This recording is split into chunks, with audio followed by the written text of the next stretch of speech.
I played drums in a praise band at Brentwood United Methodist Church.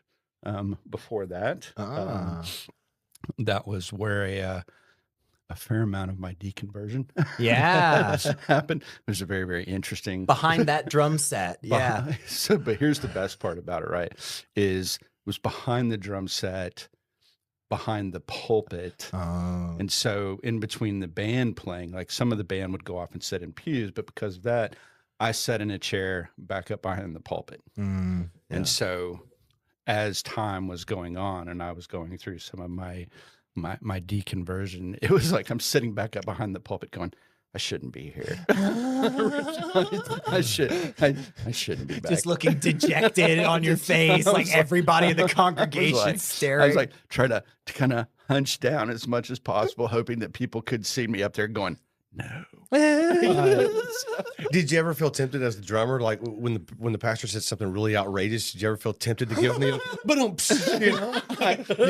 was some of that, right? But then it was like I sat in a chair sort of back so we could have had the drum set here. It was really kind of interesting because of how like there was kind of a big deal in that church about having the drum set back there to begin with. Oh, sure. Really? And so in a lot of churches it was like sacrilegious. Yeah.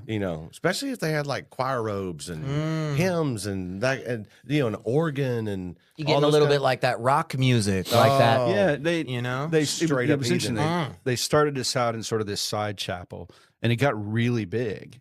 Right, we were having 800 people or more, coming to do that, and we just got to the point where we didn't fit in that chapel. So they had this whole thing where we're going to put you in the big chapel. I don't know if you're familiar with Brentwood United, but it's one of those big Brentwood churches, right? And so there was a lot of sort of push and pull around fitting our alternative service in that. And there were some of the money people that pushed back on the idea of having drums in that. And I'm glad, because I heard about that. I was in one of those church meetings that I was like, I'm kind of glad I wasn't in that meeting, because I probably would have pissed a lot of people. Right. So, but yeah. So you said you went through a lot of your deconstruction there